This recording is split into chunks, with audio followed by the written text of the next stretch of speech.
മുസ്ലിം യുവതിയെ പ്രണയിക്കുന്ന ഹിന്ദു യുവാവിന്റെ കഥ പറയുന്ന ഷംസു സൈബ് ഡയറക്ട് ചെയ്തിട്ടുള്ള അഭിലാഷം കണ്ടു മുസ്ലിം ഹിന്ദു രണ്ടും ഇങ്ങനെ വേർതിരിച്ചെടുത്ത് പറയുന്നതിന് കാരണമുണ്ട്.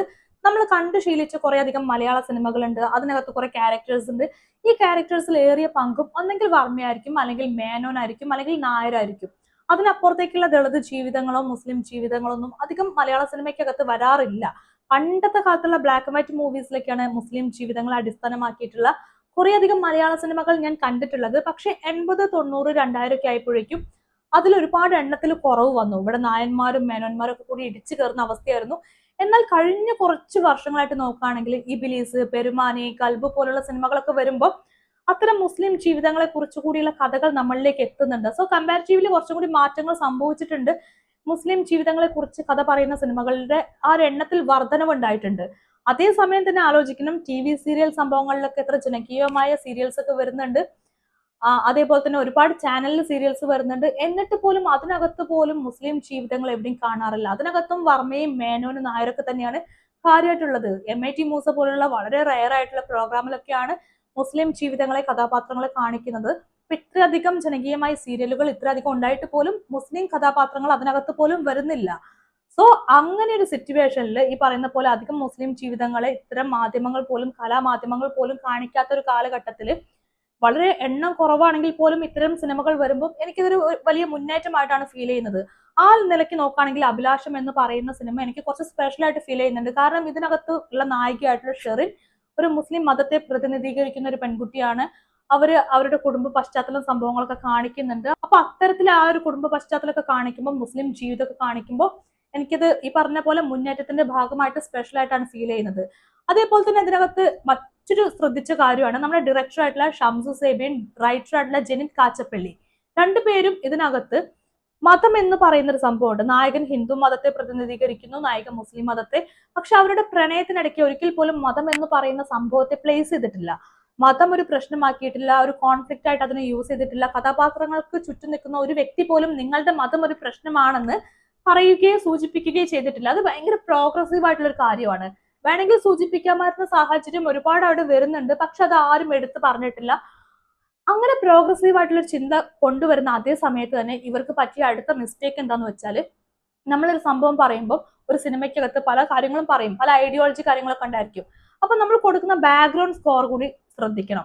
ഇതിനകത്ത് മുസ്ലിം ജീവിതത്തെ കാണിക്കുമ്പോൾ നായികയുടെ കുടുംബ പശ്ചാത്തലമൊക്കെ കാണിക്കുന്ന സമയത്തെല്ലാം മാപ്പിളപ്പാട്ട്, അറബിക് സോങ്, സൂഫി സംഗീതം, ഇതൊക്കെ കൂടി മിക്സ് ചെയ്ത സംഭവങ്ങളാണ് ബാക്ക്ഗ്രൗണ്ട് സ്കോർ ആയിട്ട് കൊടുക്കുന്നത്. അതേസമയം ഹിന്ദു ജീവിതത്തെ കാണിക്കുമ്പോൾ അത് വേറൊരു രീതിക്കാണ് കാണിക്കുന്നത്. അപ്പൊ നമ്മൾ മലയാള സിനിമയ്ക്കകത്ത് ഏറ്റവും അധികം കണ്ടിട്ടുള്ളത് ഈ ഹിന്ദു ജീവിതം കാര്യങ്ങളൊക്കെയാണ്. അപ്പൊ മുസ്ലിം ജീവിതം കാണിക്കുമ്പോൾ ഇത്തരം സൂഫി സംഗീതം അതൊക്കെ കാണിച്ച് ഇങ്ങനെ കാണിക്കുമ്പോൾ പ്രശ്നം നമുക്ക് ഫീൽ ചെയ്യും. ഈ മുസ്ലിംസ് എന്ന് പറയുന്ന സംഭവം വേറെ എന്തോ ആണ്, ഇവർ വേറെ ഏതോ യൂണിവേഴ്സിലാണ്, നമ്മളിൽ പെട്ടവരല്ല, ഇവർ വേറെ തുരുത്തിൽ കിടക്കുന്നവരാന്നുള്ള ഫീലൊക്കെ നമുക്ക് വരും. ഇതിനകത്ത് കൃത്യമായിട്ട് ആ ഫീൽ വരുന്നുണ്ട്. ഒരു സ്വാഭാവികമായിട്ടുള്ള സംഭവം എന്നുള്ളതിനപ്പുറത്തേക്ക് അസ്വാഭാവികമായിട്ട് ഫീൽ ചെയ്യുന്നുണ്ട്. ഒരു കല്ലുകടി നമുക്ക് എപ്പോഴും കിട്ടുന്നുണ്ട്. സോ ഈ മുസ്ലിംസ് എന്ന് പറയുന്ന സംഭവത്തെ വേറെന്തോ തുരുത്തിൽപ്പെട്ടവരാക്കി ഈ സിനിമയിൽ മാറ്റി എന്നാണ് ഈ ബാക്ക്ഗ്രൗണ്ട് സ്കോർ മൂലം എനിക്ക് ഫീൽ ചെയ്തിട്ടുള്ളത്. ഞങ്ങൾ മുസ്ലിങ്ങളാണേ എന്ന് വിളിച്ചു പറയുന്ന രീതിക്ക്, ഞങ്ങൾ നിങ്ങളിൽ പെട്ടവരല്ല, ഞങ്ങൾ വേറെയാണെന്ന് വിളിച്ചു പറയുന്ന രീതിക്കുള്ള ഒരു ബാക്ക്ഗ്രൗണ്ട് സ്കോർ ആണ് ഈ സിനിമയ്ക്കകത്ത് കൊടുത്തിട്ടുള്ളത്. ഈ സിനിമയുടെ ഏറ്റവും വലിയ വളരെ മോശമായിട്ടുള്ള ഒരു കാര്യം ബാക്ക്ഗ്രൗണ്ട് സ്കോർ ആണ്. ഇനി സിനിമയുടെ കഥയിലേക്ക് വരികയാണെങ്കിൽ നായകനായിട്ടുള്ള അഭിലാഷ് സൈജു കുറുപ്പാണ് ചെയ്യുന്നത്.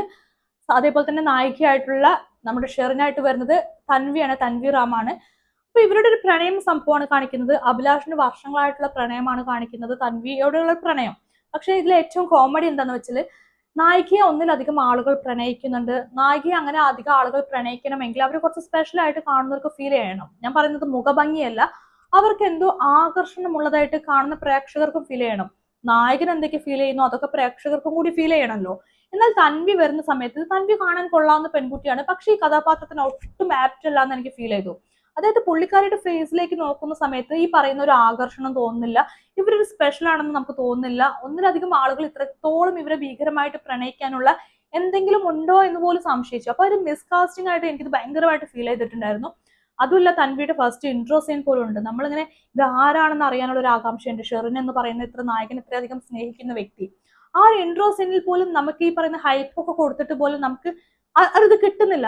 നമുക്ക് ആ ഫസ്റ്റ് കാണുമ്പോൾ പോലും അയ്യേ ഇതാണോ ഈ പറയുന്ന ഷെറിൻ എന്നുള്ളൊരു ഫീലാ വരുന്നത്. സോ ആ പറയുന്ന ഹൈപ്പിനനുസരിച്ചുള്ള സംഭവങ്ങളൊന്നും ഇതിനകത്ത് കിട്ടിയിട്ടില്ല. പിന്നെ നായകന്റെ പ്രണയം എന്ന് പറയുന്നത് അടുത്ത പ്രശ്നമാണ്. മലയാള സിനിമയിലെ ഈ പ്രണയം പറഞ്ഞിട്ട് ക്ലിക്കായിട്ടുള്ള സിനിമകൾ വളരെ കുറവാണ്. പ്രണയം കാണിക്കുമ്പോൾ നമുക്കും പ്രണയം ഫീൽ ചെയ്യണം, നായകന്റെ വിരഹം കാണിക്കുമ്പോൾ നമുക്കും ഫീൽ ചെയ്യണം. അതത്ര ഈസി ആയിട്ടുള്ള കാര്യമില്ല. നമ്മൾ ഈ ആക്ഷൻ മൂവിക്ക് ഷോർട്ട് ഡിവൈഡ് ചെയ്യുമ്പോൾ അതിന് വേറിട്ട രീതിക്ക് തന്നെ ഷോർട്ട് ഡിവൈഡ് ചെയ്യണം. കോമഡി മൂവി ആണെങ്കിൽ അതിന് വേറിട്ട രീതി എന്ന് പറയുന്ന പോലെ ഒരു റൊമാൻറ്റിക് മൂവി പറയുമ്പോൾ അതിനകത്ത് ഷോർട്ട് ഡിവിഷൻ കാര്യങ്ങളൊക്കെ ഡിഫറെന്റ് ആയിട്ട് തന്നെയാണ് ചെയ്യുക. പക്ഷെ ഇതിനകത്ത് എന്താണെന്നറിയോ, ഇത് നമ്മൾ പണ്ടത്തെ 10 വർഷം മുൻപൊക്കെ ഷോർട്ട് ഡിവൈഡ് ചെയ്ത പോലെയുള്ള സംഭവമാണ് കാണിച്ചിട്ടുള്ളത്. പലപ്പോഴും മലപ്പുറം ഏരിയയിൽ, മലബാർ ഏരിയയിലൊക്കെ കാണുന്ന നമ്മുടെ സിനിമകൾ ഉണ്ടാവും, ഹോം സിനിമകൾ, അതിനൊക്കെ ഓർമ്മിപ്പിക്കുന്ന രീതിക്കാണ് ഷോർട്ട് ഡിവിഷൻ ഒക്കെ നടന്നിട്ടുള്ളത്. സോ ഇത് കാണുന്ന സമയത്ത് നമുക്ക് ആ ഒരു പ്രണയം കിട്ടില്ല. കാരണം മേക്കിങ്ങിന്റെ പ്രശ്നമാണ്, ഷോർട്ട് ഡിവിഷന്റെ പ്രശ്നമാണ്. അത് നായിക ഒരു പ്രശ്നമാണെന്ന് പറയുന്ന പോലെ തന്നെ റൊമാൻസ് ക്രിയേറ്റ് ചെയ്യുന്ന കാര്യത്തിലും ഇവർക്കൊരു പ്രശ്നം പറ്റിയിട്ടുണ്ട്. സോ റൊമാൻസും ഇതിനകത്ത് വർക്ക് ആവുന്നില്ല. നായകന്റെ പ്രണയത്തോടൊപ്പം നമുക്ക് നിൽക്കാൻ തോന്നുന്നില്ല. നായകൻ അവസാനം വേദനിക്കുമ്പോഴും നമ്മൾ ജസ്റ്റ് ഇങ്ങനെ കണ്ടിരിക്കുക എന്നല്ലാണ്ട് നമുക്ക് അതിന്റെ കൂടെ ലൈവായിട്ട് നിൽക്കുക എന്ന് പറഞ്ഞ സംഭവം ഇതിനകത്ത് നടക്കില്ല. അതുപോലെ ഇതിനകത്ത് എനിക്ക് കുറച്ചെങ്കിലും ഓക്കെ ആയിട്ട് ഫീൽ ചെയ്തിട്ടുള്ളത് നായകനായിട്ടുള്ള സൈജു കുറുപ്പിന്റെയും പുള്ളിക്കാരന്റെ അമ്മയുണ്ട്. അമ്മ കഥാപാത്രത്തിന്റെ ആ ഒരു കോമ്പിനേഷൻ സീനൊക്കെയാണ്.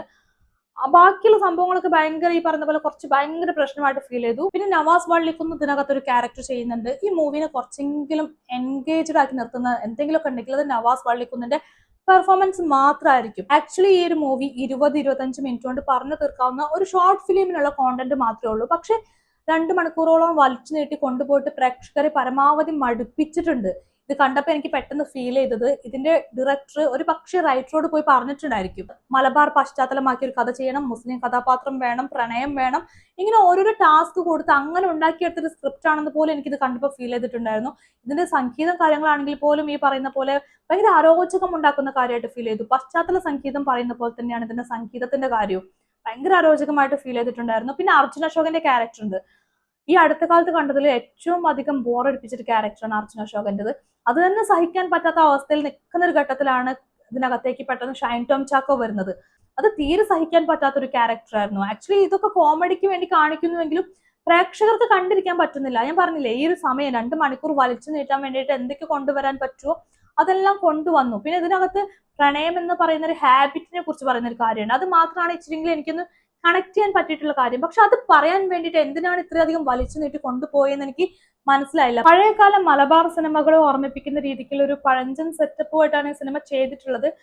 എനിക്ക് ഈ പറഞ്ഞ പോലെ എനിക്കിത് കണക്ട് ആവുന്നില്ല. ഞാൻ പറഞ്ഞില്ലേ, മുസ്ലിം ജീവിതത്തെ വേറിട്ട് കാണിക്കുന്നു, അതിനെ എന്തോ ഒറ്റപ്പെട്ട രീതിക്ക് വേറൊരു തുരുത്തിൽ കിടക്കുന്ന എന്തോ സംഭവമാണെന്നുള്ള രീതിക്കൊക്കെയാണ് ഫ്ലാഷ് ബാക്കിലാണെങ്കിൽ പോലും കാണിച്ചിട്ടുള്ളത്. അത് ഭയങ്കരമായിട്ട് ഇവർ ഭയങ്കര സൗന്ദര്യാത്മകമായിട്ട് കാണിക്കാൻ ട്രൈ ചെയ്താലും കാണുന്ന നമുക്ക് ഇതെന്തോ ഒരു കല്ലുകടിയായിട്ടാണ് ഫീൽ ചെയ്യുന്നത്. ഇതിന്റെ റൈറ്റർ ആയിട്ടുള്ള ജനിത് കാച്ചപ്പള്ളിയുടെ കാര്യം പറയുകയാണെങ്കിൽ പുള്ളിക്കാരൻ ഭയങ്കര ക്രിയേറ്റീവ് ആയിട്ടുള്ള ഒരു പേഴ്സൺ ആണ്. പുള്ളിക്കാരന്റെ ഒരുപാട് വർക്ക് ഞാൻ ശ്രദ്ധിക്കാറുണ്ട്. പുള്ളിക്കാരൻ നല്ല ആഡ് ഫിലിംസ് ഒക്കെ ചെയ്യാറുണ്ട്, അതിനൊക്കെ സ്ക്രിപ്റ്റ് ചെയ്യാറുണ്ട്. ബട്ട് പുള്ളിയിൽ നിന്നും എങ്ങനെയാണ് ഇതുപോലൊരു സ്ക്രിപ്റ്റ് വന്നെന്നുള്ള കാര്യം എനിക്ക് ഭയങ്കര സംശയമുള്ള ഒരു കാര്യമാണ്. കാരണം പുള്ളിയുടെ ഫസ്റ്റ് മൂവി, പുള്ളി ഡയറക്ട് ചെയ്തിട്ടുള്ള മറിയം വന്ന് വിളക്കൂതി എന്ന് പറയുന്ന മൂവി പോലും ക്രിയേറ്റീവ് ആയിട്ടുള്ള ഒരു സാധനമാണ്. അപ്പൊ അത് അങ്ങനെയൊക്കെ ചെയ്തിട്ടുള്ള ഒരു ഡയറക്ടർ ഒരു സ്ക്രിപ്റ്റ് ചെയ്യുന്ന സമയത്ത് എങ്ങനെയാണ് ഇങ്ങനെ ഒരു മൂവി സെലക്ട് ചെയ്തെന്നുള്ള കാര്യം എനിക്ക് മനസ്സിലായിട്ടില്ല. കൺഫ്യൂഷനാണ് ഇപ്പോഴും ആ കാര്യത്തിൽ. ഏതായാലും ഈ മൂവി മൊത്തത്തിൽ നോക്കുകയാണെങ്കിൽ എനിക്ക് ഭയങ്കരമായിട്ടുള്ള നിരാശ തന്നിട്ടുണ്ട്. പിന്നെ അതിന്റെ ടെക്നിക്കൽ സൈഡിലേക്ക് വരികയാണെങ്കിൽ സജാദ് കാക്കു ആണ് ഇതിന്റെ GOP ആയിട്ട് വർക്ക് ചെയ്തിരിക്കുന്നത്. സത്യത്തിൽ ഈ മൂവിക്കകത്ത് ക്രിയേറ്റീവായിട്ട് എന്തെങ്കിലും ചെയ്യാനുണ്ടെന്ന് എനിക്ക് തോന്നിയില്ല. കുറെ ക്രിയേറ്റീവായിട്ട് ചെയ്യാൻ പറ്റുന്ന കുറെ സംഭവങ്ങൾ ഉണ്ടായിരുന്നു. പക്ഷെ അതുപോലും വളരെ പ്ലെയിൻ ആയിട്ട് ഇവർ ചെയ്തു പോയ പോലെയാണ് എനിക്ക് തോന്നിയത്. പല ഫ്രെയിമുകളും കാണുന്ന സമയത്ത് പോലും എനിക്ക് അങ്ങനെ തന്നെയാണ് ഫീൽ ചെയ്തിട്ടുള്ളത്. പിന്നെ സംഗീതം ചെയ്തിട്ടുള്ളത് ശ്രീഹരി കെ നായരാണ്. ഈ പറഞ്ഞ പോലെ സിനിമയുടെ ഏറ്റവും വലിയ പ്രശ്നം സംഗീതമാണ്. ആ സംഗീതം നന്നാക്കിയിരുന്നെങ്കിൽ ഈ സിനിമ കുറെ കൂടി കണ്ടിരിക്കാൻ പറ്റുമായിരുന്നു. ഇത് ഒരുമാതിരി ബോറടിപ്പിക്കുന്ന രീതിയിലേക്കാണ് സംഗീതം കൊണ്ടുപോയിട്ടുള്ളത്. മതങ്ങളെ വേർതിരിച്ച് കാണിക്കുന്ന സംഭവം സംഗീതത്തിലാണ് ഏറ്റവും അധികം പ്രകടമായിട്ട് നമുക്ക് അറിയാൻ പറ്റുന്നത്. പിന്നെ എഡിറ്ററായിട്ട് വർക്ക് ചെയ്തിരിക്കുന്നത് നിംസ് ആണ്. നിംസിന്റെ വർക്കും എനിക്ക് പേഴ്സണലി കുഴപ്പമില്ല എന്നുള്ളൊരു ഫീൽ ഉള്ളൂ. അല്ലാണ്ട് ഗംഭീരമായിട്ടുള്ള ഒന്നും ഇതിനകത്ത് ചെയ്തിട്ടില്ല. ചെയ്യാനുള്ള ഒരുപാട് സംഭവങ്ങൾ സ്ക്രിപ്റ്റിനകത്ത് കിടപ്പുണ്ടായിരുന്നു. പക്ഷെ അത് വിഷ്വലൈസ് ചെയ്ത് വന്നപ്പം ഡയറക്ടറുടെ ഭാഗത്തും പിഴവുണ്ട്. അതുപോലെ GOP ആണെങ്കിലും എഡിറ്റർ ആണെങ്കിലും എല്ലാം അവരുടെ കുറെ അധികം കാര്യങ്ങളിൽ പിഴവ് വന്നതായിട്ട് എനിക്ക് ഫീൽ ചെയ്തു. ആ ഒരു ഫ്ലോ നമുക്ക് നഷ്ടപ്പെട്ടു. സ്ക്രിപ്റ്റിനനുസരിച്ചുള്ള കാര്യങ്ങൾ പലതും മൂവിക്കകത്ത് കണ്ടില്ല എന്ന് തോന്നി. കഥാപാത്രങ്ങൾ പലതും മടുപ്പിക്കുന്ന അവസ്ഥയായിരുന്നു. സോ ഈ ഒരു പ്രണയം പറയുമ്പോൾ പോലും ഈ പ്രണയം എന്ന് പറയുന്ന സംഭവം ഒന്നും നമുക്ക് കേൾക്കുന്നില്ല. ചുമ്മാ ഇങ്ങനെ കണ്ടിരിക്കാം എന്നല്ലാണ്ട് ഒരു റൊമാൻറ്റിക് മൂവി ആയിട്ട് പോലും ഫീൽ ചെയ്യുന്നില്ല എന്നുള്ളതാണ് ഇതിന്റെ ഏറ്റവും വലിയ പ്രശ്നം. പിന്നെ തൻവീർ റാമിന്റെ പെർഫോമൻസ് വളരെ ശോകമായിട്ടുള്ള അവസ്ഥയാണ്. അപ്പൊ മൊത്തത്തിൽ നോക്കുന്ന സമയത്ത് എങ്ങനെയൊക്കെയോ കണ്ടു തീർത്തൊരു സിനിമ മാത്രമാണ് എനിക്ക് അഭിലാഷം. പ്രത്യേകിച്ച് യാതൊരു എക്സ്പീരിയൻസും തരാൻ പറ്റിയൊരു സിനിമയായിട്ട് തോന്നിയതുമില്ല.